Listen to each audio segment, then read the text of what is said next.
ಕಾದಂಬರಿ ನನ್ನ ದೇವರು ಮತ್ತು ಇತರ ಕಥೆಗಳು. ಅಧ್ಯಾಯ 1. ನನ್ನ ದೇವರು. ನನ್ನ ಪತಿ ವಿಷಮಶೀತ ಜ್ವರದಿಂದ 15 ದಿನಗಳು ಹಗಲು ಇರುಳು ನರಳಿದರು. ನಾನು ಮೊದಮೊದಲು ನವವಧುವಿಗೆ ಪತಿ ಎದುರು ನಾಚಿಕೆಯಿಂದಿರುವುದು ಭೂಷಣವೆಂದು ದೂರವಾಗಿಯೇ ಇದ್ದುಕೊಂಡು ಅವರಿಗೆ ಬೇಕಾದ ಅನ್ನ ಪಾನಾದಿ ಪಥ್ಯಗಳನ್ನು ಒದಗಿಸುತ್ತಿದ್ದೆ. ಕಡೆಗೆ ರೋಗ ಪ್ರಬಲವಾಗಲು ಉದ್ವೇಗ ನಾಚಿಕೆಯನ್ನು ತೊಡೆದುಬಿಟ್ಟಿತು. ಪತಿಯ ಬಳಿ ಕುಳಿತು ಶುಶ್ರೂಷೆ ಮಾಡಬೇಕೆಂದು ಎದೆ ತುಡಿಯತೊಡಗಿತು. ನಾನೇ ಅವರ ಪಕ್ಕದಲ್ಲಿದ್ದುಕೊಂಡು ಶುಶ್ರೂಷೆ ಮಾಡಿದರೆ ಅವರ ಕಾಯಿಲೆ ಬೇಗ ಗುಣವಾಗುವುದೆಂದು ಎದೆಯಾರೆ ಭಾವಿಸಿ ನಂಬಿದೆ. ಒಂದೆರಡು ದಿನ ಒಬ್ಬಳೇ ಒಂದು ಮೂಲೆಯಲ್ಲಿ ಕುಳಿತು ಹತ್ತು ಈಶ್ವರನನ್ನು ಪ್ರಾರ್ಥಿಸಿದೆ. ಸ್ವಲ್ಪವೂ ವಂಚನೆ ಇಲ್ಲದೆ ದೃಢಭಕ್ತಿಯಿಂದ ಪ್ರಾರ್ಥಿಸಿದೆ.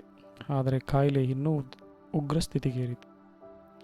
ನಮ್ಮ ಭಾವನವರು ತಮ್ಮನ ಬಳಿಯೇ 3 ಹೊತ್ತು ಕುಳಿತು ಶುಶ್ರೂಷೆ ಮಾಡುತ್ತಿದ್ದರು. ನನ್ನ ಪತಿಯನ್ನು ನೋಡಲು ಬಂದ ಬಾಂಧವರಿಗೆ ಸಮಾಧಾನ ಹೇಳುತ್ತಿದ್ದರು. ಆದರೆ ಇತರರಾರೂ ಬಳಿ ಇಲ್ಲದಿದ್ದಾಗ ಅವರು ನನ್ನ ಪತಿಯ ತಲೆಯಿಡಿ ಮೌನವಾಗಿ ಕುಳಿತು ದೀರ್ಘವಾಗಿ ಚಿಂತಿಸುತ್ತಿದ್ದುದನ್ನು ನಾನು ಮರೆಯಲ್ಲಿ ನಿಂತು ನೋಡುತ್ತಿದ್ದೆ. ಆಗ ನನಗೆ ಬಹಳ ಭಯವಾಗುತ್ತಿತ್ತು. ಒಂದು ದಿನ ಮಧ್ಯಾಹ್ನ ನೆಂಟರೆಲ್ಲರೂ ಊಟ ಮಾಡಲು ಹೋಗಿದ್ದರು. ಆದರೆ ಭಾವನವರು ಮಾತ್ರ ರೋಗಿಯ ಬಳಿ ಕುಳಿತು ಡಿಗ್ರಿ ಇಟ್ಟು ನೋಡುತ್ತಿದ್ದರು. ನೋಡಿ ಸ್ವಲ್ಪ ಸುಯ್ದರು. ನಾನು ದೂರ ಒಂದು ಮುಂಡಿಗೆಯ ಮರೆಯಲ್ಲಿ ನಿಂತು ಎಲ್ಲವನ್ನು ನೋಡುತ್ತಿದ್ದೆ. ಭಾವನವರು ಏನು ಯೋಚಿಸಿದರೂ ನನ್ನನ್ನು ಹೆಸರು ಕೂಗಿ ಕರೆದರು. ಅವರು ಎಂದೂ ನನ್ನೊಡನೆ ಮಾತಾಡಿರಲಿಲ್ಲ. ನನ್ನ ಹೆಸರನ್ನೂ ಕೂಗಿ ಕರೆದವರಲ್ಲ. ಆ ದಿನ ಕರೆದರು. ನಾನು ಕಣ್ಣೀರು ಒರೆಸಿಕೊಳ್ಳುತ್ತಾ ಅವರ ಬಳಿ ಹೋದೆ. ಅವರು, ಸ್ವಲ್ಪ ಇಲ್ಲೇ ಕುಳಿತುಕೊಂಡಿರಮ್ಮ, ನಾನೀಗ ಬರುತ್ತೇನೆ ಎಂದು ಸ್ನಾನದ ಮನೆಗೆ ಹೋದರು. ಪತಿಯ ಬಳಿ ನಾನೊಬ್ಬಳೇ ಕುಳಿತಿದ್ದೆ. ಅಂಗಳದಲ್ಲಿ ಬಿಸಿಲು ರೌರವವಾಗಿತ್ತು. ನಾನೇನೋ ಅವರ ಬಳಿ ಕುಳಿತೆ. ಆದರೆ ಅವರಿಗೆ ಹಿಂದಿನ ದಿನದಿಂದ ಮಾತೇ ನಿಂತು ಹೋಗಿತ್ತು. ನಾನು ಕುಳಿತು ಅಳುತ್ತಿದ್ದೆ. ಆಗ ಅವರು ಮುಚ್ಚಿದ್ದ ಕಣ್ಣು ತೆರೆದು ನನ್ನ ಕಡೆ ದೀರ್ಘಕಾಲ ನೋಡಿದರು. ನನಗೆ ದುಃಖ ಇಮ್ಮಡಿಯಾಯಿತು. ಬಿಕ್ಕಿ ಬಿಕ್ಕಿ ಅಳುತ್ತಾ ಅವರನ್ನೇ ನೋಡುತ್ತಿದ್ದೆ. ಅವರ ಕಣ್ಣಿನಿಂದಲೂ 2 ಹನಿ ತುಳುಕಿ ಬಿದ್ದವು. ಆಮೇಲೆ ನನ್ನನ್ನು ಸಂತವಿಸಲೆಂಬಂತೆ ಬಲಗೈಯನ್ನು ಎತ್ತಲಾರದೆ ಎತ್ತಿ ನನ್ನ ತೊಡೆಯ ಮೇಲಿಟ್ಟು ಮತ್ತೆ ಹಿಂದಿನಂತೆ ಎವೆಯಿಕ್ಕದೆ ನನ್ನನ್ನು ದೃಷ್ಟಿಸಿದರು. ಆ ದೃಷ್ಟಿಯು ದಿಗಂತಗಾಮಿಯಾಗಿತ್ತು. ಅದರಲ್ಲಿ ಅನಂತ ಪ್ರಶ್ನೆಯ ಪ್ರತಿಬಿಂಬವಿತ್ತು. ಅಂತೂ ಅಂದಿನಿಂದ ಅವರ ಬಳಿ ಇದ್ದುಕೊಂಡೇ ಶುಶ್ರೂಷೆ ಮಾಡತೊಡಗಿದೆ. ಅದಕ್ಕಾಗಿ ಮನಸ್ಸಿನಲ್ಲಿಯೇ ನಮ್ಮ ಭಾವನವರನ್ನು ವಂದಿಸಿದೆ.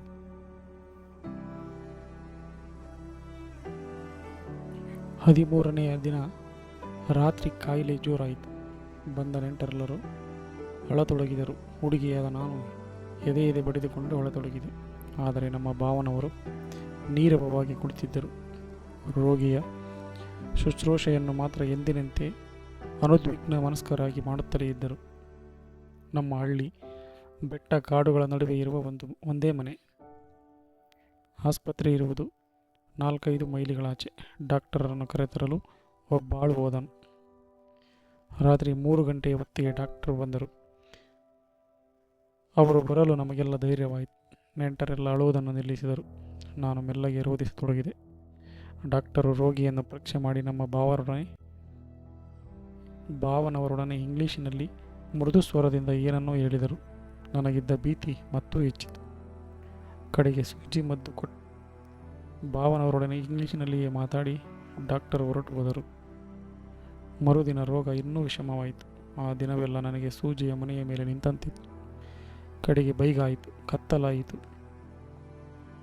ಕತ್ತಲೆಯೊಡನೆ ಭಯವೂ ರುದ್ರಾಕಾರವನ್ನು ತಾಳಿತು. ರಾತ್ರಿ ಪುನಃ ಡಾಕ್ಟರ್ ಬಂದರು. ಪತಿಯ ಬಳಿಯಲ್ಲಿಯೇ ಇದ್ದು ಬಹಳ ಮುತುವರ್ಜಿಯಿಂದ ಔಷಧಿ ಪ್ರಯೋಗ ಮಾಡುತ್ತಿದ್ದರು. ಅರ್ಧ ರಾತ್ರಿ ಕಳೆಯಿತು. ಕೆಲವರು ಮಲಗಿದರು. ಮತ್ತೆ ಕೆಲವರು ಹತಾಶರಾದಂತೆ ಕುಳಿತಿದ್ದರು. ನಾನು ಪತಿಯ ಪಾದದೆಡೆ ಕುಳಿತು ಭಗವಂತ ನನ್ನ ತಾಳಿ ಕಾಪಾಡು ಎಂದು ಅನ್ಯಮನಸ್ಕಳಾಗಿ ಬೇಡುತ್ತಿದ್ದೆ. ಸೀಮೆ ಎಣ್ಣೆಯ ಲ್ಯಾಂಪಿನ ಕೆಂಬೆಳಕು ವಿಷಣ್ಣವಾಗಿ ಉರಿಯುತ್ತಿತ್ತು. ಭಾವನವರು ಮುಂಡಿಗೆಗೆ ಒರಗಿಕೊಂಡು ಸುಮ್ಮನೆ ಕುಳಿತಿದ್ದರು. ಸುಮಾರು 4 ಗಂಟೆಯ ಹೊತ್ತಿನಲ್ಲಿ ಡಾಕ್ಟರು ನಿಟ್ಟುಸಿರು ಮೇಲೆದ್ದು ನಿಂತರು. ನಮ್ಮ ಭಾವ ನನ್ನನ್ನು ಕರೆದು ಬಾಯಿಗೆ ನೀರು ಬಿಡುವಂತೆ ಹೇಳಿದರು. ನಾನು ಅಯ್ಯೋ ಎಂದು ಹೊರಳುತ್ತಾ ಬಾಯಿಗೆ ನೀರು ಬಿಟ್ಟೆ. ಭಾವನವರು ಬಾಯಿಗೆ ನೀರು ಬಿಟ್ಟರು. ನನ್ನ ಜೀವನ ಪ್ರದೀಪ ನಂದಿ ಹೋಯಿತು. ನಾನು ಪ್ರತಿಯ ಶವದ ಮೇಲೆ ಬಿದ್ದು ಬಾಯಿಗೆ ಬಂದಂತೆ ಪಾದಗಳನ್ನು ಮುಟ್ಟಿ ಮುಟ್ಟಿ ನಮಸ್ಕರಿಸುತ್ತಾ ಅಯ್ಯೋ ನನ್ನನ್ನು ಬಿಟ್ಟು ಹೋದಿರಾ ಎಂದು ಬಾಯಿ ಒಯ್ದುಕೊಂಡೆ. ಬಂಧುಗಳೆಲ್ಲರೂ ಗೊಳೋ ಎಂದು ಅಳತೊಡಗಿದರು. ಭಾವನವರು ಮಾತ್ರ ಎಂದಿನಂತೆ ಮೌನವಾಗಿದ್ದರು. ಅವರ ಮುಖದಲ್ಲಿ ಒಂದು ವಿಧವಾದ ವಜ್ರಶಾಂತಿ ಮಂಡಿಸಿತ್ತು.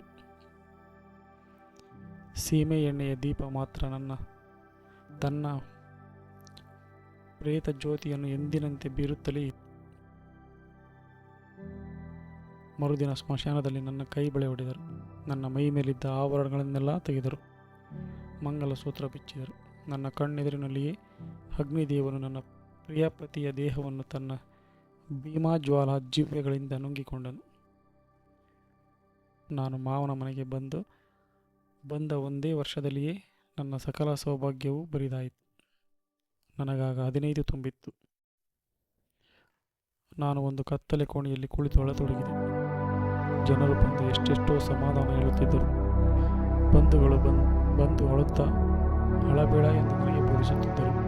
ಮತ್ತೆ ಕೆಲವರು ತಮಗೆ ತಿಳಿದ ತತ್ವಗಳನ್ನು ಉಪದೇಶಿಸಿ ನನ್ನ ದುಃಖವನ್ನು ಶಮನ ಮಾಡುವುದಕ್ಕೆ ಬದಲಾಗಿ ಉದ್ರೇಕಗೊಳಿಸಿ ಹೋಗುತ್ತಿದ್ದರು. ಹೀಗೆ ಕೆಲ ದಿನಗಳು ಕಳೆದವು. ಆದರೆ ನಮ್ಮ ಭಾವನವರು ಮಾತ್ರ ನನ್ನನ್ನು ಬಂದು ನೋಡಲೂ ಇಲ್ಲ, ಮಾತಾಡಿಸಲೂ ಇಲ್ಲ. ಅವರು ಎಂದಿನಂತೆ ಶಾಂತರಾಗಿದ್ದರು. ಅಲ್ಲದೆ ಸಂಜೆಯಾಗುತ್ತಲೂ ಅವರು ಜಗಲಿಯ ಮೇಲೆ ಕುಳಿತು ಭಗವದ್ಗೀತೆಯನ್ನು ಓದುತ್ತಿದ್ದುದು ನನಗೆ ಕೇಳಿಸುತ್ತಿತ್ತು. ಅವರ ವಾಣಿಯನ್ನು ಕೇಳುತ್ತಲೇ ನನಗೆ ಸ್ವಲ್ಪ ಸಮಾಧಾನವಾಗುತ್ತಿತ್ತು. ಆದರೆ ಪತಿಯನ್ನು ಮುಂದೆ ಎಂದೆಂದೂ ನೋಡದಂತಾಯ್ತಲ್ಲ ಎಂಬುದನ್ನು ನೆನೆದರೆ ಶೋಕಪ್ರಾಯವಾಗುತ್ತಿತ್ತು.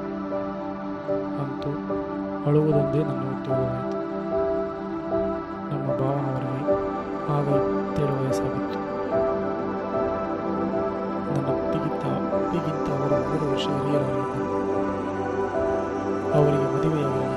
ಅವರ ವಿಚಾರವಾಗಿ ನಾನಿನ್ನೂ ತವರ ಮನೆಯಲ್ಲಿದ್ದಾಗಲೇ ಏನೇನನ್ನೋ ಕೇಳಿದ್ದೆ.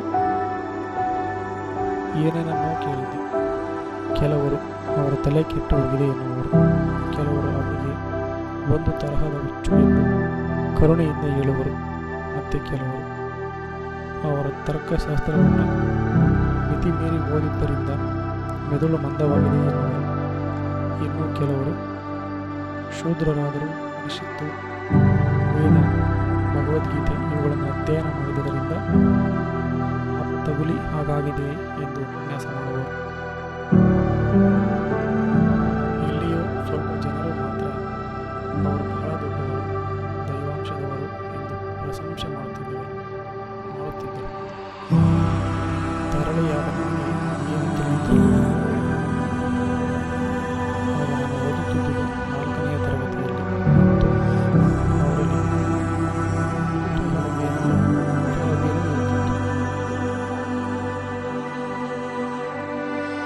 ಅವರು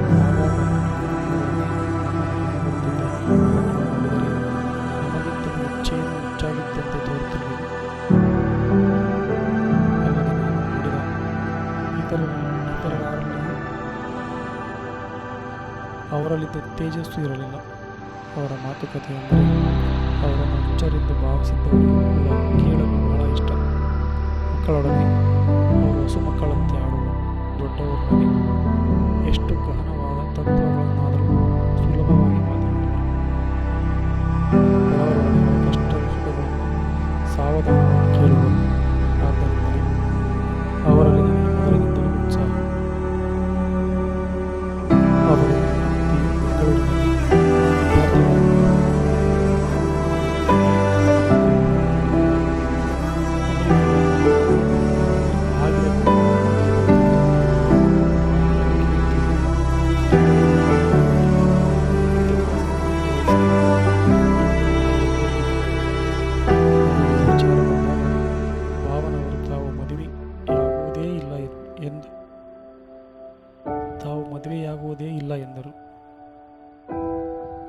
ಮುಚ್ಚಿನ ವಿಚಾರವಾಗಿ ಜನರಿಗಿದ್ದ ಅಲ್ಪ ಸ್ವಲ್ಪ ಸಂದೇಹವು ಸಂಪೂರ್ಣವಾಗಿ ನಿವಾರಣೆಯಾಯಿತು. ಅಣ್ಣ ಮದುವೆಯಾಗುವುದೇ ಇಲ್ಲ ಎಂದ ಮೇಲೆ ತಮ್ಮನಿಗೆ ವಿವಾಹ ನಿಶ್ಚಯವಾಯಿತು. ನನ್ನ ವಿವಾಹವಾದ ಈ 2 ತಿಂಗಳಲ್ಲಿಯೇ ಮಾವ ತೀರಿ ಹೋದರು. ಆಗಲೂ ಕೂಡ ನಮ್ಮ ಭಾವನವರು ಒಂದು ಸಾರಿಯಾದರೂ ಹತ್ತುದನ್ನಾಗಲಿ ಕಣ್ಣೀರು ಮಿಡಿದುದನ್ನಾಗಲಿ ನಾನು ಕಾಣಲಿಲ್ಲ. ನನ್ನ ಪತಿಯಾದರೂ ಬಹಳ ಕಾಲ ರೋಧಿಸಿದರು. ತಂದೆ ತೀರಿಕೊಂಡರೂ ಅಳದವನು ಕಲ್ಲೆದೆಯವನು ಎಂದು ಜನರು ನಮ್ಮ ಭಾವನವರನ್ನು ಹಳಿದರು. ನನಗೂ ಒಂದೊಂದು ಸಾರಿ ಹಾಗೆಯೇ ಅನ್ನಿಸುತ್ತಿತ್ತು.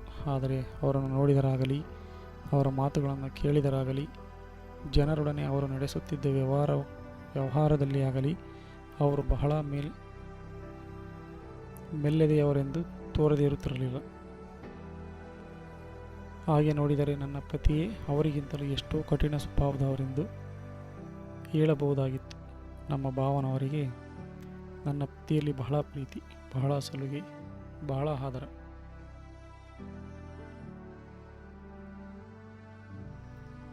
ಸಾಧಾರಣವಾಗಿ ಅಣ್ಣ ತಮ್ಮಂದಿರಲ್ಲಿ ಆ ವಿಧವಾದ ಸ್ನೇಹವೇ ಅಪರೂಪ ಎಂದರೂ ತಪ್ಪಾಗದು. ನನ್ನ ಪತಿಗೆ ಅವರಲ್ಲಿ ಬಹಳ ಪೂಜ್ಯ ಬುದ್ಧಿ. ಅವರಿಬ್ಬರು ಮನೆಯ ಮಹಡಿಯ ಮೇಲೆ ಕುಳಿತು ಕಾವ್ಯ, ತತ್ವ, ರಾಜಕೀಯ ಇತ್ಯಾದಿ ವಿಚಾರಗಳನ್ನು ಕುರಿತು ಮಾತಾಡುತ್ತಿದ್ದಾಗ ಮರೆಯಲ್ಲಿ ನಿಂತು ಆಲಿಸುವುದೆಂದರೆ ನನಗೊಂದು ಹಬ್ಬವಾಗಿತ್ತು. ಹಾಸ್ಯದಲ್ಲಿಯೂ ನಮ್ಮ ಭಾವನವರು ಯಾರಿಗೂ ಬಿಟ್ಟುಕೊಡುತ್ತಿರಲಿಲ್ಲ. ಅವರಿದ್ದರೆ ಮನೆಯೆಲ್ಲ ಜೀವದಿಂದ ತುಂಬಿ ತುಳುಕುವುದು. ನಮ್ಮ ಭಾವನವರಿಗೆ ವೈರಾಗ್ಯ, ದೇವರಲ್ಲಿ ಬಹಳ ಭಕ್ತಿ ಎಂದು ಕೇಳಿದ್ದೆ. ಅವರನ್ನು ನೋಡಿದರೆ ಇತರ ಸಾಧಾರಣ ನವಯುವಕರಂತೆ ತೋರುತ್ತಿದ್ದರು. ಅವರು ಒಂದು ದಿನವಾದರೂ ದೇವರ ಪೂಜೆ ಮಾಡಿದುದನ್ನು ನಾನು ನೋಡಲಿಲ್ಲ. ಮಡಿಗಿಡಿ ಒಂದನ್ನು ಆಚರಿಸುತ್ತಿರಲಿಲ್ಲ. ಕಡೆಗೆ ಜಾತಿ ಪದ್ಧತಿಯಂತೆ ನಾಮವನ್ನು ಕೂಡ ಹಾಕಿಕೊಳ್ಳುತ್ತಿರಲಿಲ್ಲ. ಅಲ್ಲದೆ ಕ್ರಾಪು ಬೇರೆ ಬಿಟ್ಟಿದ್ದರು. ದಿನವೂ ಅದನ್ನು ಬಹಳ ಚೆನ್ನಾಗಿ ಬಾಚಿಕೊಳ್ಳುವರು.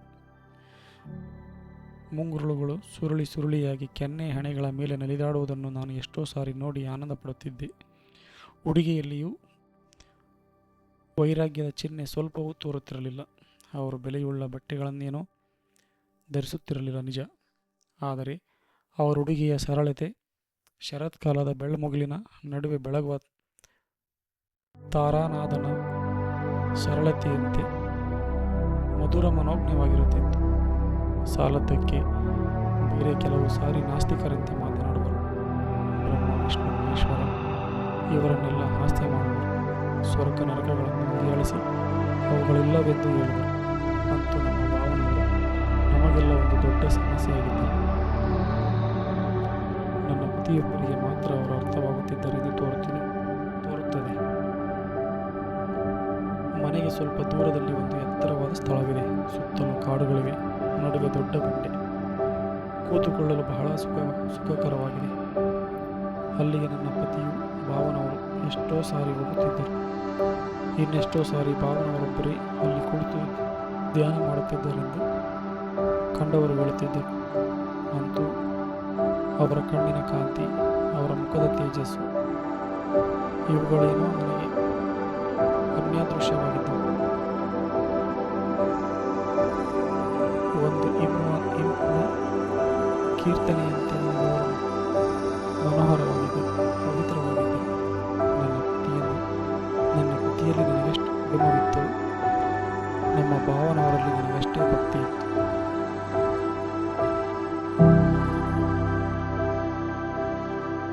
ಪತಿಯನ್ನು ಕಳೆದುಕೊಂಡು ನಾನು ಮೂಲೆ ಹಿಡಿದೊಳತೊಡಗಿದೆ. ಯಾರು ಏನು ಹೇಳಿದರೂ ದುಃಖ ಏನೇನಾದರೂ ಹೋಗಿ ಒಂದು ಮಾತು ಹೇಳಬಾರದೆ, ಆ ಗೋಳನ್ನು ನೋಡಬಾರದೆ. ತಾಯಿ ಅಪ್ಪಣೆಯಂತೆ ಭಾವನವರನ್ನು ನಾನೊಬ್ಬಳೇ ಇದ್ದೆ. ಅವರು ಒಳಗೆ ಬಂದಾಗ ಏನೋ ಒಂದು ಪ್ರಶಾಂತ ಜ್ಯೋತಿ ಪ್ರವೇಶಿಸಿದಂತಾಯಿತು. ನಾನು ಅಳುವುದನ್ನು ಸ್ವಲ್ಪ ಕಡಿಮೆ ಮಾಡಿ ಎದ್ದು ನಿಂತೆ. ಅವರು ನಿಂತುಕೊಂಡೇ ಮಾತಾಡಿದರು.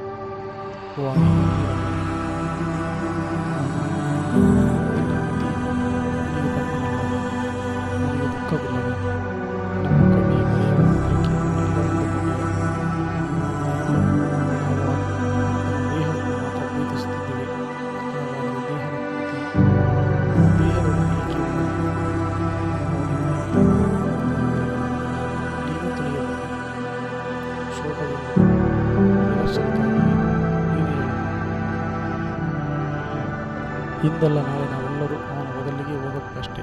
ಸುಮ್ಮನೆ ಹತ್ತರೇನು ಫಲ? ಆತನಿಗೆ ಸಂತೋಷವಾಗುವಂತೆ ಮಾಡಿದರೆ ಆತನು ನಿನಗೆ ದೊರಕದೇ ಹೋದಾನೆ ಎಂದು ಮೊದಲಾಗಿ ಮಾತನಾಡಿದರು. ಆ ವಾಣಿ ನನ್ನ ಭಾಗಕ್ಕೆ ಸ್ವರ್ಗದಿಂದ ಇಳಿದು ಬಂದಂತಿತ್ತು. ನಾನು ಸುಮ್ಮನೆ ನಿಂತುಕೊಂಡೆ. ಭಾವನವು ಹಾಗೆಯೇ ಹಿಂತಿರುಗಿ ಕಾಲದ ಬದಲು ಎಡಬಿಡದೆ ಅದರ ವಾಹಿನಿಯಲ್ಲಿ ಎಷ್ಟೆಷ್ಟು ವಿಷಯಗಳು ನನಗೆ ಗೊತ್ತಿಲ್ಲ.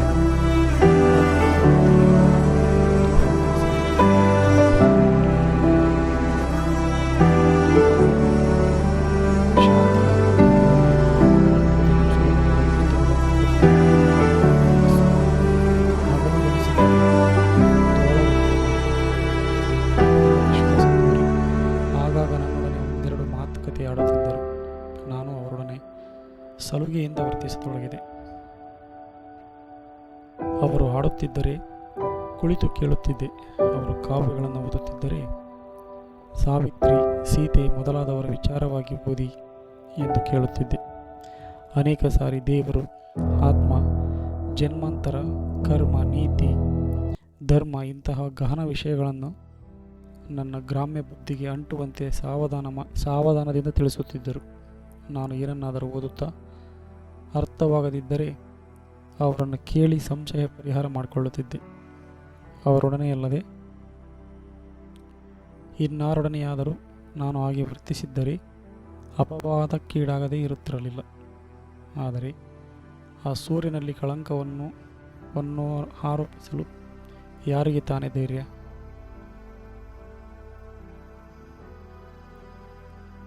ಹೀಗಿರುತ್ತಿರಲು ಒಂದು ದಿನ ಒಂದು ಸಂಗತಿ ನಡೆಯಿತು. ನನಗಾಗ ವಯಸ್ಸು 19 ಆಗಿತ್ತು. ಭಾವನವರು ದಿನವೂ ಸಂಜೆ ಹೊತ್ತು ಎಲ್ಲಿಗೋ ಹೋಗಿ ಬಹಳ ಹೊತ್ತಾದ ಮೇಲೆ ಮನೆಗೆ ಬರುತ್ತಿದ್ದರು. ನನಗೆ ಅದನ್ನು ತಿಳಿಯಬೇಕೆಂಬ ಕುತೂಹಲ ಹುಟ್ಟಿತು. ಅವರು ಹೊರಗೆ ಹೊರಡಲು ನಾನು ಅವರಿಗೆ ತಿಳಿಯದಂತೆ ಅವರನ್ನು ಹಿಂಬಾಲಿಸಿದೆ. ನಾನು ಮಾಡಿದ್ದು ತಪ್ಪು ಎಂದು ನನಗೀಗ ತಿಳಿಯುತ್ತದೆ. ಆದರೆ ಆಗ ಅದೊಂದು ಸಾಹಸ ಕಾರ್ಯವೆಂದು ಮಾತ್ರ ಹಾಗೆ ಮಾಡಿದೆ. ಭಾವನವರ ಬಾಯಲ್ಲಿ ಏನನ್ನೋ ಕವನಗಳನ್ನು ಹಾಡಿಕೊಳ್ಳುತ್ತಾ ಎಂದಿನಂತೆ ಕಲ್ಲುಗುಡ್ಡಕ್ಕೆ ಹೋಗಿ ಕುಳಿತುಕೊಂಡರು. ನಾನು ದೂರ ಮರದ ಮರೆಯಲ್ಲಿ ನಿಂತು ನೋಡುತ್ತಿದ್ದೆ. ಆಗ ತಾನೇ ಸೂರ್ಯನು ಕಡಿದ ಕೆಂಗೆಂಡದಂತೆ ಒಂಬೆಳಕನ್ನು ಚೆಲ್ಲುತ್ತಾ ಪರ್ವತಗಳ ಹಿಂದೆ ಮರೆಯಾಗುತ್ತಿದ್ದನು. ಅರಣ್ಯದ ಹಸುರು ಹೊಂಬಿಸಿಲಲ್ಲಿ ನಳನಳಿಸುತ್ತಿತ್ತು. ಹಕ್ಕಿಗಳು ಹಾಡುತ್ತಾ ಕೂಗುತ್ತಾ ಗೂಡು ಸೇರುತ್ತಿದ್ದವು. ನನ್ನ ಜೀವನದ ವಸಂತ ಮಾಸವೇ ಹೊರಗೆ ಪ್ರತಿಫಲಿಸಿದಂತಿತ್ತು. ನನ್ನ ಮೈಯಲ್ಲಿ ಮಿಂಚಿನ ಹೊಳೆ ಹರಿದಂತಾಯಿತು. ಅವರು ಕುಳಿತು ಸುತ್ತಲೂ ನೋಡುತ್ತಾ ಮನೋಹರವಾಗಿ ಹಾಡಿದರು. ಆ ಸವಿದನೆ ನನ್ನೆದೆಯಲ್ಲಿ ಒಳಸಂಚುಗಳನ್ನು ನೆನೆಯತೊಡಗಿತು. ಆ ಹೊಂಬಿಸಿಲಲ್ಲಿ ಅವರ ಸುಂದರ ಮೂರ್ತಿ ಸುಂದರತರವಾಗಿ ಕಂಗೊಳಿಸಿತು. ಮುಖದ ಜ್ಯೋತಿ ಇಮ್ಮಡಿಯಾದಂತಿತ್ತು. ನೀಳವಾದ ಮುಂಗುರುಳಿನ ಕೇಶರಾಶಿ ಸಂಜೆಯ ಗಾಳಿಯಲ್ಲಿ ಎದೆಯನ್ನು ಕೆಣಕುವಂತೆ ನರ್ತಿಸುತ್ತಿತ್ತು. ಆ ದಿನ ಆ ಮಂಗಲ ಸಂಧ್ಯೆಯ ಪಿಂಗಲ ಶೋಭೆಯಲ್ಲಿ ಮರಗಳ ಮರೆಯಲ್ಲಿ ಕದ್ದು ನಿಂತು ನೋಡುತ್ತಿದ್ದ ನನಗೆ ಅವರು ಆಗ ತಾನೇ ಅಗ್ನಿ ಸ್ನಾನ ಮಾಡಿಕೊಂಡು ಹೊರಗೆ ಬಂದ ದೇವಮೂರ್ತಿಯಂತೆ ರಾರಾಜಿಸಿದರು. ನನ್ನ ಮನಸ್ಸು ಅವರ ಸೌಂದರ್ಯಕ್ಕೆ ಸೋತು ಮುಗ್ಧವಾಯಿತು. ಅವರಲ್ಲಿ ಅದುವರೆಗೆ ನನಗಿದ್ದ ಭಕ್ತಿ ಛದ್ಮವೇಷದ ಪ್ರೇಮವೆಂದು ಭಾಸವಾಯಿತು. ನಾನು ಹೆದರಿ ನಡುಗಿದೆ. ಹಾಗೆಯೇ ಹಿಂದಿರುಗಿ ಏನೋ ಭಯಂಕರವಾದುದನ್ನು ಕಂಡು ಅದರಿಂದ ತಪ್ಪಿಸಿಕೊಂಡು ಓಡಿ ಬರುವವಳಂತೆ ಮನೆಗೆ ಬಂದು ನನ್ನ ಪತಿಯೂ ಭಾವನವರು ಇಬ್ಬರೂ ಇದ್ದ ಒಂದು ಚಿತ್ರಪಟದೆದುರು ನಿಂತು ಕೈ ಮುಗಿದೆ. ಆ ದುರಾಶೆಯ ಪಿಶಾಚ ಸದ್ಯಕ್ಕೆ ತೊಲಗಿ ಹೋಯಿತು. ಇನ್ನು ಮೇಲೆ ಕದ್ದು ನಿಂತು ಅವರನ್ನೆಂದೂ ನೋಡುವುದಿಲ್ಲ ಎಂದು ಆಣೆ ಇಟ್ಟುಕೊಂಡೆ. ಕೆಲವು ದಿನಗಳಾದವು. ಎಂದಿನಂತೆ ನಮ್ಮ ಜೀವನ ಸಾಗಿತು. ಆದರೆ ನನ್ನ ಮನಸ್ಸಿನಲ್ಲಿ ಮೊದಲು ಪ್ರಾರಂಭವಾದ ಕಳವಳ ಈಗ ಹೋರಾಟವಾದಂತೆ ತೋರಿತು. ಎಂದಿನಂತೆ ಅವರನ್ನು ಬಹಳ ಹೊತ್ತು ಕಣ್ಣೆತ್ತಿ ನೋಡಲಾರದೆ ಹೋದೆ. ಮಿಂಚಿನಂತೆ ಹೊಳೆಯುತ್ತಿದ್ದ ಅವರ ಕಣ್ಣುಗಳು ನನ್ನ ಕಣ್ಣುಗಳನ್ನು ಸಂಧಿಸಿದಾಗ ನನಗೇನೋ ಭಯವಾದಂತಾಗಿ ದೃಷ್ಟಿಯನ್ನು ಬೇರೆಯ ಕಡೆಗೆ ತಿರುಗಿಸಿ ಬಿಡುತ್ತಿದ್ದೆ. ಅವರು ಮಾತ್ರ ಎಂದಿನಂತೆ ಹಿಮಾಲಯ ಸದೃಶವಾದ ಗಾಂಭೀರ್ಯದಿಂದ ವರ್ತಿಸುತ್ತಿದ್ದರು. ಅದನ್ನು ನೋಡಿ ನನಗಿನ್ನೂ ಭಯವಾಗುತ್ತಿತ್ತು. ಇನ್ನೊಂದು ದಿನ ಅವರು ಸಂಜೆಯ ಹೊತ್ತಿನಲ್ಲಿ ಕಲ್ಲುಗುಡ್ಡಕ್ಕೆ ಹೋಗಿದ್ದರು. ನಾನು ಮನೆಯಲ್ಲಿ ಕುಳಿತು ಏನನ್ನೋ ಓದುತ್ತಿದ್ದೆ. ಇದ್ದಕ್ಕಿದ್ದ ಹಾಗೆ ಹಿಂದೆ ನಡೆದ ಸಂಗತಿಯೆಲ್ಲ ಮತ್ತೆ ಜ್ಞಾಪಕಕ್ಕೆ ಬಂದಿತು. ಅವರ ಸುಂದರ ಮೂರ್ತಿ ನನ್ನ ಕಣ್ಣೆದುರು ನಲಿಯಿತು. ನಾನು ಭೀತಳಾದೆ. ಮತ್ತೆ ನನ್ನನ್ನು ನಾನೇ ಬೈದುಕೊಂಡೆ. ಭೀತಿಯ ಪ್ರೇತವನ್ನು ಇಂದು ಕೊಂದೇ ಬಿಡುತ್ತೇನೆ ಎಂದು ನಿಶ್ಚಯಿಸಿ ಕೈಲಿದ್ದ ಪುಸ್ತಕವನ್ನು ತೆಗೆದುಕೊಂಡು ನೇರವಾಗಿ ಗುಡ್ಡಕ್ಕೆ ಹೊರಟೆ. ಈ ಸಾರಿ ನಾನು ಓದುವುದು ಗುಟ್ಟಾಗಲ್ಲ. ಭಾವನವರು ನಾನು ಬರುವುದನ್ನು ದೂರದಿಂದಲೇ ನೋಡಿ ಹಾಡುತ್ತಿದ್ದ ಹಾಡನ್ನು ನಿಲ್ಲಿಸಿ ನನ್ನ ಕಡೆಗೆ ನೋಡತೊಡಗಿದರು. ನಾನು ಧೈರ್ಯವಾಗಿ ಸ್ವಲ್ಪ ಮುಗುಳ್ನಗುತ್ತಾ ಅವರನ್ನೇ ಎವೆ ಇಕ್ಕದೆ ನೋಡುತ್ತಾ ಹತ್ತಿರ ಹೋದೆ. ದುರಾಶೆ ಸಂಪೂರ್ಣವಾಗಿ ನಾಶವಾಯಿತೆಂದು ಹಿಗ್ಗಿದೆ. ಆದರೆ ಆ ದುರಾಶಾಪ್ರೇತ ಬೇರೊಂದು ವೇಷ ಹಾಕಿಕೊಂಡು ಹೃದಯದಲ್ಲಿ ಬಲವಾಗಿ ಬೇರೂರಿತೆಂದು ನಾನಾಗ ತಿಳಿಯಲಿಲ್ಲ. ಆ ಸಂಧ್ಯಾಕಾಲದ ಸ್ವರ್ಣ ಶೋಭೆಯಲ್ಲಿ ಅವರ ಅಲೌಕಿಕ ಸೌಂದರ್ಯವನ್ನು ಕಣ್ಣು ತುಂಬ ನೋಡುವುದರಲ್ಲಿ ನನಗೊಂದು ರುಚಿ ಹುಟ್ಟಿತು. ಅವರ ಸೌಂದರ್ಯತೆದರು ಸಂಜೆಯ ಸೊಬಗು ಕಾಂತಿಹೀನವಾಗಿ ತೋರಿತು. ಅವರು ಮೊದಲು ಯಾವ ಮಾತನ್ನೂ ಆಡಲಿಲ್ಲ. ಆದರೆ ಕಣ್ಣಿನಲ್ಲಿ ಏಕೆ ಬಂದೆ ಎಂಬ ಪ್ರಶ್ನೆಯು ಹೊಳೆಯುತ್ತಿತ್ತು. ನಾನೇ ಮೊದಲು ಮಾತಾಡಿದೆ. ನನ್ನ ಕೈಲಿದ್ದ ಪುಸ್ತಕವನ್ನು ಅವರ ಕೈಗೆ ಕೊಟ್ಟೆ. ಕೊಡುವಾಗ ಹಿಂದಿನಂತೆ ಅಳುಕಿ ಕೊಡಲಿಲ್ಲ. ದುರಾಶಾ ಪ್ರೇತವನ್ನು ಸಂಪೂರ್ಣವಾಗಿ ಕೊಂದನೆಂಬ ಗರ್ವದಿಂದ ಸ್ವಲ್ಪ ರಭಸದಿಂದಲೇ ಕೈಗೆ ನೀಡಿದೆ. ಅವರ ಕೈಗೆ ನನ್ನ ಕೈ ಸೋಂಕಿತು. ನನಗೆ ಏನೋ ಒಂದು ಆನಂದವಾಯಿತು. ಅದನ್ನು ನಾನೇ ಒಪ್ಪಿಕೊಳ್ಳದೆ ಧೈರ್ಯವಾಗಿ ನಿಂತು, ಪುಸ್ತಕದಲ್ಲಿ ಒಂದು ಭಾಗ ಸರಿಯಾಗಿ ತಿಳಿಯಲಿಲ್ಲ, ಆದ್ದರಿಂದ ಬಂದೆ ಎಂದು ಹೇಳಿದೆ. ಅವರು ಸ್ವಲ್ಪವೂ ಅಪ್ರತಿಭರಾಗದೆ ಶಾಂತಿಯಿಂದ ಎಲ್ಲವನ್ನೂ ವಿವರಿಸಿ ಹೇಳಿದರು. ನಾನು ಅವರೆದುರು ಒಂದೆಡೆ ಕುಳಿತು ಕೇಳುವವಳಂತಿದ್ದೆ. ಆದರೆ ಅಷ್ಟು ಹೊತ್ತು ಅವರನ್ನೇ ಅಭಿಷ್ಟಕ ನಯನಗಳಿಂದ ನೋಡುತ್ತಿದ್ದೆ. ಕೊನೆಗೆ ಎಲ್ಲವನ್ನೂ ಸವಿಸ್ತಾರವಾಗಿ ತಿಳಿದುಕೊಂಡವಳಂತೆ ನಟಿಸಿ ಏನೋ ಮಹಾದಿಗ್ವಿಜಯ ಮಾಡಿದವಳಂತೆ ಹೆಮ್ಮೆಯಿಂದ ಹೆಜ್ಜೆಗಳನ್ನಿಡುತ್ತಾ ಮನೆಗೇನೋ ಬಂದೆ. ಆದರೆ ಮನಸ್ಸೆಲ್ಲ ಗುಡ್ಡದಲ್ಲಿಯೇ ಇತ್ತು. ಕಣ್ಣು ಅವರನ್ನೇ ಕಾಣುತ್ತಿತ್ತು. ಆ ಮುಂಗುರುಳು, ಆ ಕೆನ್ನೆ, ನಸುಕೊಂಕಿದ ನೀಳವಾದ ಮೂಗು, ಆ ಕೆಂದುಟಿ, ಆ ಚೆಲುವಿನ ಮೊಗದ ಮೇಲೆ ನಲಿಯುತ್ತಿದ್ದ ಮುಗುಳ್ನಗೆ, ಆ ವಿಶಾಲವಾದ ನೀಲಾಕಾಶ ಸದೃಶವಾದ ಗಂಭೀರವಾದ ನೇತ್ರದ್ವಯ, ಕೋಮಲ ಕರಪಲ್ಲವ, ಇವುಗಳಿಂದ ಮನಸ್ಸು ಪಾರಾಗಲಾರದೆ ಹೋಯಿತು. ಆ ಸ್ಪರ್ಶವನ್ನು ನೆನೆದು ರೋಮಾಂಚನವಾಯಿತು. ಮನಸ್ಸು ಅದನ್ನು ಮತ್ತೊಮ್ಮೆ ಬಯಸಿತು. ಆದರೆ ಈ ಸಾರಿ ಚಿತ್ರಪಟದೆದುರು ನಿಂತು ಕೈ ಮುಗಿಯಲಿಲ್ಲ. ಏಕೆಂದರೆ ನಾನು ಯಾವ ಕೆಲಸವನ್ನೂ ಕದ್ದು ಮಾಡಿರಲಿಲ್ಲ. ಬಹಿರಂಗವಾಗಿ ಮಾಡಿದ್ದರಲ್ಲಿ ದೋಷವಿಲ್ಲ ಎಂದು ನನಗೆ ನಾನೇ ಹೇಳಿಕೊಂಡೆ. ತರುವಾಯ ಹಾರ್ಮೋನಿಯಂ ತೆಗೆದುಕೊಂಡು ಬಾರಿಸತೊಡಗಿದೆ. ಹಿಂದೆ ಕೀರ್ತನೆಗಳನ್ನು ಹಾಡುತ್ತಾ ಭಕ್ತಿವರ್ಧಕ ರಾಗವನ್ನು ಬಾರಿಸುತ್ತಿದ್ದೆ. ಇಂದು ರಾಗವು ತನಗೆ ತಾನೇ ರಾಗಪೂರ್ಣವಾಗತೊಡಗಿತು. ಕೆಲವು ದಿನಗಳಲ್ಲಿ ಅವರಿಗೂ ನನಗೂ ಇದ್ದ ಸಂಬಂಧವೇ ಬೇರೆಯಾದಂತೆ ನನಗೆ ತೋರಿತು. ನನ್ನ ದೃಷ್ಟಿಯೇ ಬದಲಾಯಿಸಿತು. ಅವರ ದೃಷ್ಟಿಯು ಬದಲಾಯಿಸಿದಂತೆ ತೋರತೊಡಗಿತು. ಅವರು ನನ್ನೊಡನೆ ಮಾತಾಡಿದರೆ ಕುಟ್ಟಾಗಿ ನುಡಿಯುವಂತೆ ಅನುಭವವಾಗತೊಡಗಿತು. ಅವರು ನನ್ನನ್ನು ನೋಡಿದರೆ ನನಗೆ ಅರ್ಥಗರ್ಭಿತವಾಗಿ ತೋರಿತು. ಅವರು ನನ್ನಂತೆಯೇ ಅಲ್ಲವೇ? ಅವರಿಗೆ ನನ್ನ ಮೇಲಿದ್ದ ವಿಶ್ವಾಸವು ಛದ್ಮವೇಷದ ಪ್ರೇಮ ಎಂದು ಭಾವಿಸಿದೆ. ಆದರೆ ಹಿಮಾಲಯದ ಮಂಜು ಎಷ್ಟು ಕರಗಿದರೂ ಅದೆಂದು ಹಿಮಾಲಯವೇ ಎಂಬುದು ನನ್ನ ಕ್ಷುದ್ರ ಬುದ್ಧಿಗೆ ತಿಳಿಯಲಿಲ್ಲ. ಅಲ್ಲದೆ ಮಂಜು ಕರಗಿದರೆ ತಾನೇ ಏನು? ಅದು ಪವಿತ್ರವಾದ ಗಂಗಾನದಿಯಾಗಿದೆ. ಎಂದಿಗಾದರೂ ಕೊಳಕು ಕಾಲುವೆಯಾಗುವುದೇ? ಗಂಗೆಯು ಕೊಳಕು ಕಾಲುವೆಯನ್ನು ತೊಳೆದು ಪುನೀತವನ್ನಾಗಿ ಮಾಡದೆ ತಾನೇ ಎಂದಿಗಾದರೂ ಕೊಳಕಾಗುವುದೇ? ಒಂದು ದಿನ ರಾತ್ರಿ ಮನೆಯಲ್ಲಿ ಎಲ್ಲರೂ ಮಲಗಿ ಗಾಢ ನಿದ್ದೆಯಲ್ಲಿದ್ದರು. ನಾನು ಮಾತ್ರ ನನ್ನ ಕೊಠಡಿಯಲ್ಲಿ ಕುಳಿತು ಬಾಗಿಲು ಹಾಕಿಕೊಂಡು ಓದುತ್ತಿದ್ದೆ. ಓದುತ್ತಿದ್ದೇನೆಂದು ತಿಳಿದುಕೊಂಡಿದ್ದೆ. ಆದರೆ ಮನಸ್ಸು ವಿಪ್ಲವಾವಸ್ಥೆ ವಿಪ್ಲವಾವಸ್ಥೆಯಲ್ಲಿತ್ತು. ನದಿಯನ್ನು ತಡೆಯುವುದಕ್ಕೆಂದು ಹಾಕಿದ ಕಟ್ಟೆ ಬೆಳೆಯುವುದರಲ್ಲಿತ್ತು. ನಾನು ತಡೆಯಲಾರದವಳಾದೆ. ಮೆಲ್ಲಗೆ ಕೊಠಡಿಯ ಬಾಗಿಲನ್ನು ತೆರೆದು ಹೊರಗೆ ಬಂದೆ. ಬೆಳದಿಂಗಳ ಕ್ಷೀರಸಾಗರದಲ್ಲಿ ಜಗತ್ತು ದಟ್ಟವಾದ ಬನಗಳಿಂದಲೂ ಸಾವಿರಾರು ತಾರೆಗಳಿಂದಲೂ ಆಕಾಶದಲ್ಲಿ ಅಲ್ಲಲ್ಲಿ ತೇಲುತ್ತಿದ್ದ ಕಿರಿದಾದ ಬಿಳಿ ಮುಗಿಲ ರಾಶಿಗಳಿಂದಲೂ ಶೋಭಿಸುತ್ತಾ ಪ್ರೇಯಸಿಯನ್ನು ನಿರೀಕ್ಷಿಸುವ ಪ್ರಣಯಿಯಂತೆ ರಾರಾಜಿಸುತ್ತಿತ್ತು. ನನ್ನೆದೆಯ ಸರೋವರವು ಅಲ್ಲೋಲ ಕಲ್ಲೋಲವಾಯಿತು. ಮಹಡಿಯ ಕಡೆಗೆ ನೋಡಿದೆ. ಭಾವನವರ ಕೊಠಡಿಯಲ್ಲಿ ಇನ್ನೂ ದೀಪ ಉರಿಯುತ್ತಿತ್ತು. ನನಗೆ ಪರಮಾಶ್ಚರ್ಯವಾಯಿತು. ಅವರಿಗೆ ಇಷ್ಟು ಹೊತ್ತಿನಲ್ಲಿ ಎಚ್ಚರವಾಗಿದ್ದಾರೆ. ಅವರು ನನ್ನಂತೆ ಇರಬಾರದೇಕೆ?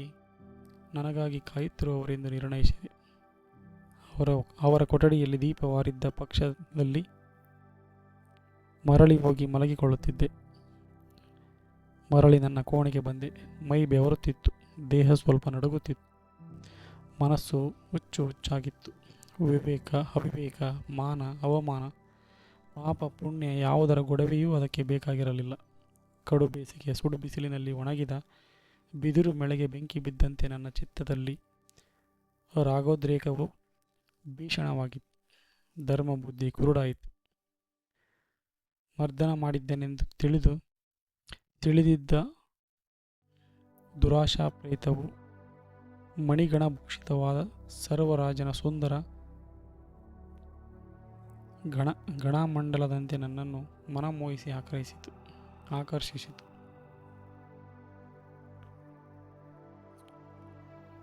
ದೀಪವನ್ನು ಆರಿಸಿದೆ.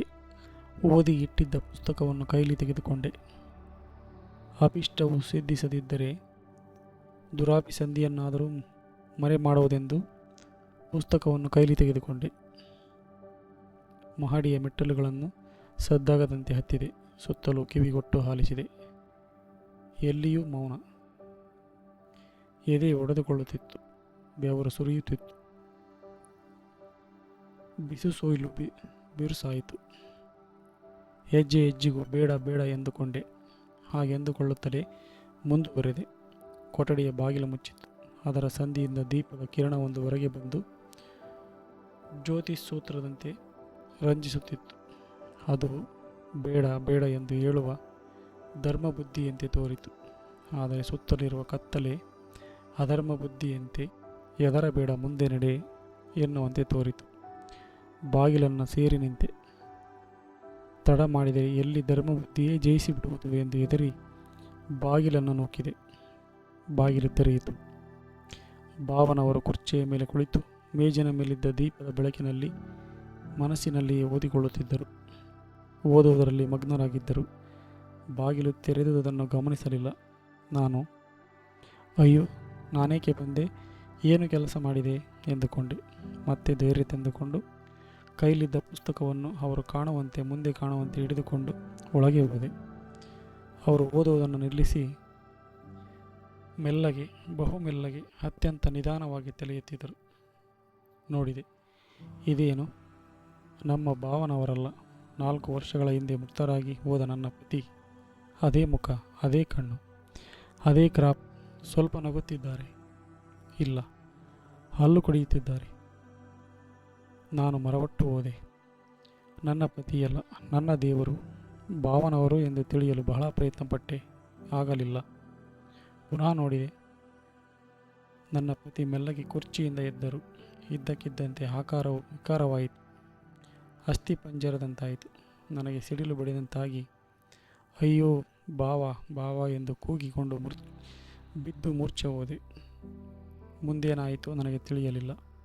ಮರುದಿನ ಬೆಳಗ್ಗೆ ನಾನು ಹಾಸಿಗೆಯ ಮೇಲೆ ಭಯಜ್ವರದಿಂದ ಮಲಗಿದ್ದೆ. ಕಣ್ದೆರೆದಾಗ ನಮ್ಮ ಭಾವನವರು ಎದುರಿಗೆ ಕುರ್ಚಿಯ ಮೇಲೆ ಕುಳಿತುಕೊಂಡು ಅತ್ತೆಯವರೊಡನೆ ಮಾತನಾಡುತ್ತಿದ್ದರು. ನಾನು ಕಣ್ದೆರೆದುದನ್ನು ನೋಡಿ ಅದೇ ಕಮ್ಮ ರಾತ್ರಿ ಹಾಗೆ ಕೂಗಿಕೊಂಡು ಬಿದ್ದೆ ಎಂದರು. ಅವರ ಧ್ವನಿ ರಹಸ್ಯಗಳನ್ನೆಲ್ಲ ತಿಳಿದಿದ್ದರು. ಸರ್ವ ಪಾಪಗಳನ್ನು ಮನ್ನಿಸುವ ಪರಮಾತ್ಮನ ಕರುಣಾವಾಣಿಯಂತಿತ್ತು. ಒಂದು ಪದ್ಯಕ್ಕೆ ಅರ್ಥವಾಗಲಿಲ್ಲ. ನಿಮ್ಮನ್ನು ಕೇಳೋಣ ಎಂದು ಬಂದೆ ಎಂದೆ. ನನ್ನದು ಅಪರಾಧಿಯ ಧ್ವನಿಯಾಗಿತ್ತು. ನೀನು ಬಂದುದೇತಕ್ಕೆ ಎಂದು ಕೇಳಲಿಲ್ಲ, ಕುಮ್ಮುಕೊಂಡಿದ್ದೇಕೆ ಎಂದು ಕೇಳಿದೆ. ನಾನು ಕೊಠಡಿಯಲ್ಲಿ ಕಂಡದ್ದನ್ನೆಲ್ಲ ಮುಚ್ಚುಮರೆ ಮಾಡದೆ ಹೇಳಿದೆ. ಭಾವನವರು ನಗುತ್ತಾ, ಅಯ್ಯೋ, ನೀನು ಬಂದೆಯಲ್ಲ ಎಂದು ನಾನೇ ಕುರ್ಚಿಯಿಂದ ಎದ್ದವನು. ಹಾಗೆ ಕಿಟ್ಟನೆ ಕಿರಿಚಿಕೊಂಡು ಬೀಳುವುದೇ? ಯಾರಾದರೂ ಏನಂದುಕೊಂಡಾರು ಹಾಗೆಲ್ಲ ಹೆದರಿಕೊಳ್ಳುವುದೇ ಎಂದು ಇದ್ದಕ್ಕಿದ್ದಂತೆ ಗಂಭೀರವಾಗಿ ಯಾವುದೋ ಚಿಂತೆಯಲ್ಲಿ ಮುಳುಗಿದರು. ಪ್ರಾತಃ ಸೂರ್ಯನ ಚಿನ್ನದ ಕಿರಣಗಳು ಕಿಟಕಿಯಿಂದ ಪ್ರವೇಶಿಸಿ ಭಾವನವರ ಮುಖದ ಮೇಲೆ ಮುಗ್ಧವಾಗಿ ನಲಿದಾಡುತ್ತಿದ್ದವು. ನಾನು ಆ ಪವಿತ್ರ ಮುಖಮಂಡಲವನ್ನೇ ನೋಡುತ್ತಾ, ನನ್ನ ದೇವರೇ, ನಿನಗೆ ಸಹಸ್ರ ನಮಸ್ಕಾರ ಎಂದು ಮನಸ್ಸಿನಲ್ಲಿಯೇ ಕೈ ಮುಗಿದೆ.